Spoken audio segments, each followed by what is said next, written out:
მოგესალმებით, ეს დებატებია. დღეს უნდა ვისაუბროთ, მოდი ასე ვთქვათ, პროგრამული უზრუნველყოფის სამყაროში ერთ-ერთ ყველაზე გახმაურებულ, თითქმის მითიურ ტრანსფორმაციაზე. საუბარია კომპანია Atlassian-ზე, რომლის პროდუქტებსაც Jira-სა და Confluence ალბათ მილიონობით ადამიანი იყენებს. მათ მიიღეს რადიკალური გადაწყვეტილება. თავიანთი გიგანტური მონოლითური სისტემა დაშალეს და მისგან წარმოიდგინეთ 1300-ზე მეტი მიკროსერვისი შექმნეს. და ჩვენი დღევანდელი დისკუსიის მთავარი კითხვაც აი სწორად ეს არის. იყო თუ არა ეს რაღაც გმირული ნახტომი მომავალში გარდაუვალვალი და ესე იგი სტრატეგიულად გამართლებული ნაბიჯი. თუ მათ ამ გადაწყვეტილებით ერთი დიდი პროგნოზირებადი პრობლემა ჩაანაცვლეს ათასობით პატარა ქაოტური და მოდი ვაღიაროთ გაცილებით ძვირადღირებული თავის ტივილით. მე ვფიქრობ, რომ ეს იყო აუცილებელი და თამამი ევოლუცია, რომელმაც კომპანიას ფაქტობრივად გადარჩენისა და ზრდის საშუალება მისცა. ჩემი აზრით, ეს იყო ერთადერთი გზა, რომ წინ წასულიყვნენ. მე კი აქ ვარ, რომ დაგარწმუნოთ, რომ მათ შექმნეს. რა ვიცი, ტექნოლოგიური ფრანკენშტეინის მონსტრი, სისტემა, რომლის მართვის სირთულემ და ფასმა შესაძლოა საბოლოოდ გადაწონოს ყველა მიღებული სარგებელი. ეს ყველაფერი გამოიწვია. Atlassian ხო კლასიკური პრობლემის წინაშე იდგა. მათი წარმატებული პროდუქტი Jira გადაიქცა იმად, რასაც ინჟინერები ტალახის დიდ გუნდას, ანუ Big Ball of Mats ეძახიან. აი წარმოიდგინეთ სისტემა, სადაც კოდის ათასობით ნაწილი ერთმანეთზეა გადაბმული. გინდათ პატარა ღილაკის ფერი შეცვალოთ და უცებ ბუმ გადახდი სისტემა წვეთს მუშაობას. განახლებების გამოშვება კვირაში ერთხელაც კი ურთულესი იყო, რადგან ყოველი თუნდაც მცირე ცვლილება უზარმაზარ რისკს შეიცავდა. ეს არქიტექტურა უძრაოდ ვეღარ უძლებდა უმსხვილესი კორპორატიული კლიენტების მოთხოვნებს, რომლებიც ბუნებრივია სტაბილურობას და მასშტაბირებას ითხოვდნენ. ასე რომ მიკროსერვისებზე გადასვლა არ იყო, იცით, უბრალოდ მოდური ტრენდის აყოლა. ეს იყო გადარჩენის ინსტინქტი. შედეგები თავისთავად მეტყველებს. სერვისების რიცხვი დაახლოებით 15-დან 1300-მდე გაიზარდა. განახლებების სიხშირე კი კვირაში 1-დან დღეში 2-3-მდე. ეს არის ფაქტი, რომელიც მოქნილობისა და ეფექტურობის დრამატულ ზრდას ამტკიცებს. მე კი იცით სულ სხვანაირად ვკითხულობ ამ ისტორიას. მონოლითი თავისთავად მტერი არ არის. ის პროგნოზირებადი და მართვადია, განსაკუთრებით პროექტის საწყის ეტაპზე. Atlassian-მა კი ჩემი აზრით ზედმეტად რადიკალური გზა აირჩია და სრულად უარყო ეს მიდგომა. შედეგად მათ 160,000-ზე მეტი მიკროსერვისი შექმნით წარმოშვეს სრულიად ახალი კლასის პრობლემები, რომელზეც სხვათა შორის წყაროშიც ღიად საუბრობენ. განვითარების უკონტროლო ზრდა, ფარული დამოკიდებულებები სერვისებს შორის და მონიტორინგის კოშმარი. მოდი, ფასზე ვისაუბროთ. პროექტ Vertigo-s ფარგლებში 100,000-ზე მეტ მომხმარებელს დაუკვირდით 2 წლის განმავლობაში არც ერთი ახალი ფუნქცია არ მიუღია. 2 წელი. ტექნოლოგიურ სამყაროში ეს მარადისობაა. ეს ხომ უზარმაზარი ბიზნეს რისკია და ის, რასაც თქვენ წარმატების მტკიცებულება დასახელებთ, ეგრეთ წოდებული ოქროს ბილექი, ანუ Golden Path, ჩემთვის სწორედ პრობლემის მასშტაბის აღიარებაა. მათ მოუწიათ შიდა ინსტრუმენტების, მთელი ეკოსისტემის აშენება მხოლოდ და მხოლოდ იმისთვის, რომ თავიანთი ახალი ქაოტური სისტემა არ ჩამოშლილიყო. ესე იგი, მათ ერთი პრობლემა მეორეთი ბევრად უფრო ძვილიანი ჩაანაცვლეს. საინტერესოა, რომ ოქროს ბილიქს პრობლემის სიმპტომად ხედავთ. მე კი ფიქრობ, რომ სწორედ აგდევს Atlassian-ის გენიალურობის გასაღები. ისინი მიხვდნენ, რომ მიკროსერვისებზე გადასვლა ვთქვათ 10%-ით არის ტექნოლოგიური და 90%-ით ორგანიზაციული და კულტურული გამოწვევა. თავალი პრინციპი გახდა შენ აშენებ, შენვე მართავ. You build it, you run it, რამაც პასუხისმგებლობა ასობით პატარა ავტონომიურ გუნდს გადასცა, მაგრამ ბუნებრივია ამ თავისუფლებას წესრიგი სჭირდებოდა, თორე ქაოსი გარდაუვალია. ოქროს ბილიკის სწორედ ეს არის ერთგვარი კონტრაქტი დეველოპერებსა და კომპანიას შორის. კომპანია გეუბნება, შენ გაძლევ თავისუფლებას, გამოიყენო სასურველი ტექნოლოგია და სწრაფად იმუშაო, მაგრამ ამისთვის უნდა იმოქმედო ამ დადგენილი წესებით, გამოიყენო ეს მზა შაბლონები. ეს არ არის დამატებითი ტვირთი, ეს არის ჩემი აზრით გენიალური საინჟინერო გადაწყვეტა, რომელიც ასობით გუნდს საშუალებას აძლევს იმოქმედოს ავტონომიურად, მაგრამ ერთიანი სტანდარტებით. ამის გარეშე 1300 სერვისის მართვა უბრალოდ შეუძლებელი იქნებოდა. Madi, უფრო მარტივად ახსნათ, რა არის ეს ოქროს ბილიკი, რომ მსმენელისთვის გასაგები იყოს. წარმოიდგინეთ, დეველოპერს ახალი სერვისის შექმნა სურს. იმის ნაცვლად, რომ ნულიდან დაიწყოს ფიქრი უსაფრთხოებაზე, მონიტორინგზე, ლოგირებაზე და ასე შემდეგ, კომპანია ეუბნება, აი, შენ მზა შაბლონი, რომელიც ამ ყველაფერს ავტომატურად აკეთებს. შენ მხოლოდ ბიზნეს ლოგიკა დაწერე.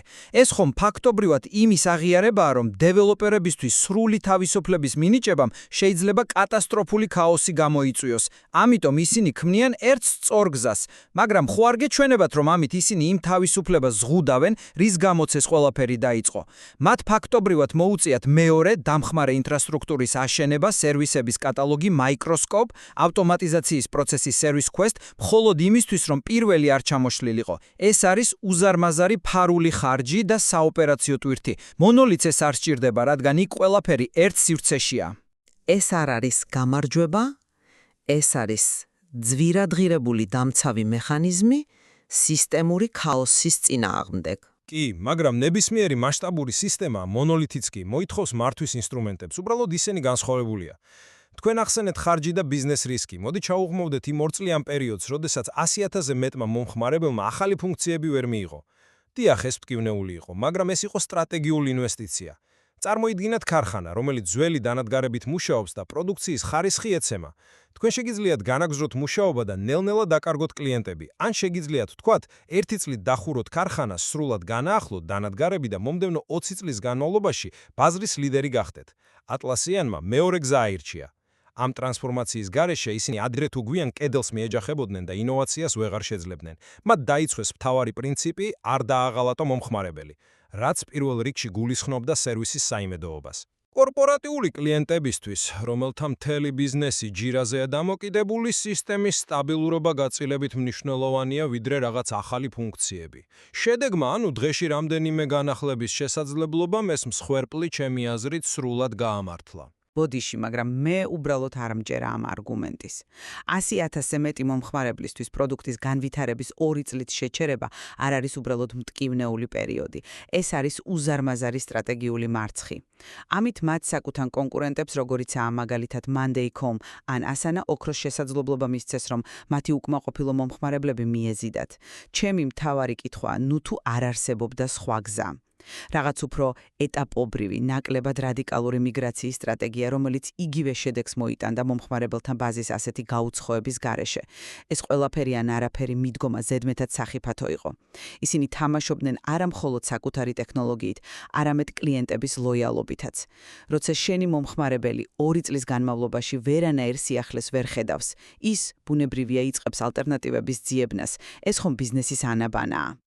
მესმის, რატომაც ფიქრობთ ასე, მაგრამ ზოგჯერ სისტემური პრობლემები იმდენად ღრმაა, რომ ესე იგი პლასტირის დადება აღარ შველის. საჭიროა სრულფასოვანი ხირურგიული ჩარევა. Atlassian-ის მონოლითი, როგორც წყარო აღწერს, თავისი არსით იყო ერთმომხმარებლიანი არქიტექტურა, რომელიც ხელოვნურად იყო მორგებული მრავალმომხმარებლიან ღრუბლოვან სერვისზე. ანუ ფუნდამენტური პრობლემა იყო არქიტექტურის ბირთვში. ეტაპობრივი მიგრაცია ამ შემთხვევაში უბრალოდ გაახანგრძლივებდა ორივე სისტემის პარალელურად არსებობის მტკივნეულ პროცესს და პირიქით გაზდიდა რისკებს. მათ აირჩიეს რთული, მაგრამ სუფთა გზა, რათა ერთხელ და სამუდამოდ გადაეჭრათ პრობლემა. ამით მათ მოიპოვეს საფუძველი მომდევნო 10 წლეულის განვითარებისთვის. სუფთა გზა. მე ამას დავარქმევდი ერთი ცნობილი პრობლემის 1000-ობით უცნობი პრობლემით ჩანაცვლებას. და მოდი სწორედ ამ ახალ პრობლემებზე, ეგრეთ წოდებულ მიკროსერვისების ბნელ მხარეზე ვისაუბროთ. რა იმალება რეალურად ამ სიტყვების უკან? წყაროში პირდაპირა ჩამოთვლილი, განვითარების უკონტროლო ზრდა, ფარული დამოკიდებულებები, ინფრასტრუქტურული ხარვეზები, სტანდარტიზაციის სირთულე. აი, ერთი წუთით დავფიქრდეთ. რას ნიშნავს ეს? მონოლითის შემთხვევაში, როცა რაღაც ფუჭდება, პრობლემა ერთ კონკრეტულ კოდბაზაშია. მისი პოვნა შეიძლება რთული იყოს კი ბატონო, მაგრამ ის ლოკალიზებულია. ახლა წარმოიდგინეთ 1300 სერვისი, რომლებიც ერთმანეთთან უხილავი ძაფებითა დაკავშირებული. ერთ-ერთ მათგანში წარმოქმნილმა მცირე ხარვეზმა შეიძლება გამოიწვიოს კასკადური ჩავარდნები 1000-ობით სხვა სერვისში. ამის გამართვა ხომ კოშმარია. ეს არ არის უბრალოდ კომპრომისი, ეს არის სისტემური ნაკლი, რომელიც ყოველდღიურ ოპერაციებს ნაღმზე სიარულს ამსგავსებს. ეს საინტერესო მოსაზრებაა, თუმცა მე ამას სხვანაირად დავახასიათებდი. ბნელი მხარის გამოწვევები, როგორებიცაა, ვთქვათ, გაზრდილი დამოკიდებულებები და მონიტორინგის სირთულე, განაწილებული სისტემების ცნობილი და მე ვიტყოდი მოსალოდნელი თვისებებია. ეს არ არის რაღაც უნიკალური ატლასიანისთვის. მათ შეგნებულად მიიღეს ეს კომპრომისები მასშტაბირების, განვითარების სისწრაფისა და გუნდების ავტონომიურობის სანაცვლოდ. და რას მთავარია, მათ უბრალოდ კი არ მიიღეს ეს პრობლემები, არამედ აქტიურად შეიმუშავეს მათი შემსუბუქების სტრატეგიები.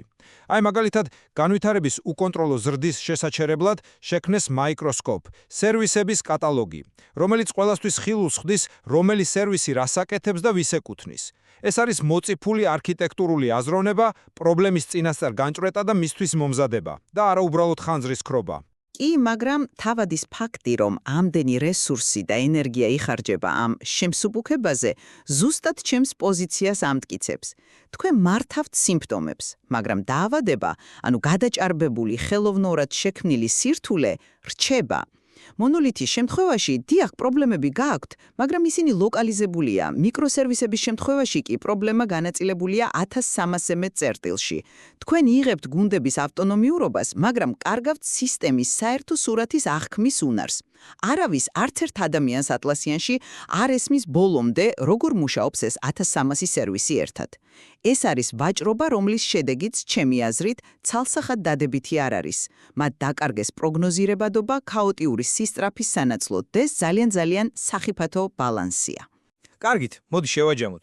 ატლასიანის გამოცდილება ჩემი აზრით არის ნათელი მაგალითი იმისა, რომ როცა კომპანია მასშტაბირების კრიტიკული გამოწვევების წინაშე დგას, რადიკალური, მაგრამ სტრატეგიულად დაგეგმილი ტრანსფორმაცია ხშირად ერთადერთი გამოსავალია. მიუხედავად ყველა სირთულისა, მათ შექმნეს მოქნილი, მომავალზე ორიენტირებული სისტემა, რომელიც მზად არის ზრდისთვის. მათმა გადაწყვეტილებამ დაამტკიცა, რომ შესაძლებელია უზარმაზარი ტექნიკური ვალისგან გათავისუფლება და ახალი, უფრო სწრაფი და ეფექტური სამუშაო კულტურის შექმნა. ოქროს ბილიკის მოდელი კი სხვათვისაც მაგალითია, თუ როგორ შეიძლება ამ რთული პროცესის წარმატებით მართვა. შედეგი დღეში რამდენიმე განახლება თავად მეტყველებს მიღწეული მოქნილობის დონეზე. მე კი ფიქრობ, რომ ატლასიანის ისტორია პირველ რიგში არის გამაფრთხილებელი მაგალითი ყველასთვის, ვინც მიკროსერვისებს რაღაც უნივერსალურ პანაცეად აღიქვამს.